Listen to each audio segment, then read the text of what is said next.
Well, tonight there's a growing concern for cell phones inside prisons. We've talked a lot about it here at 10. Local and state leaders are calling for legislation to help keep those devices out of the hands of inmates. One federal prison inmate in the state is now facing more charges after Greenville police say he was texting a former sexual assault victim, asking for nude pictures from behind bars, folks. His name, Samuel Whitner. He's right there on your screen. He's already serving a 30-year sentence for a sex crime involving a 6-year-old.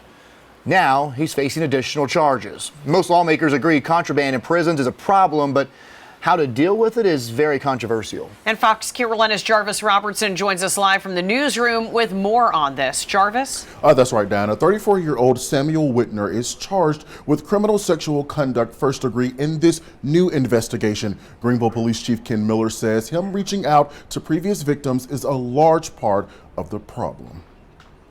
He reached out to her through a texting application on a cell phone from Broad River Correctional Facility. A growing concern among South Carolina prisons, inmates possessing contraband. Greenville Police Chief Ken Miller says this man, Sam Whitner, texted one of his former sexual assault victims asking for nude pictures.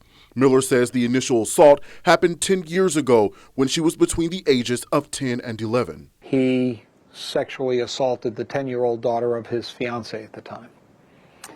And that 10-year-old daughter did not report the repeated sexual assaults for over a 6-month period until January of this year. The state director for Department of Corrections, Brian Sterling, is pushing to have cell phone jammers installed in prisons. However, the FCC has a policy that has blocked jamming technology. And he has tried very, very hard to protect the victims, people who are victimized by people who are later convicted and incarcerated, from being re-victimized. And as time goes by, this problem continues to grow. Since 2016 in South Carolina, there have been over 16,000 phones and phone paraphernalia collected.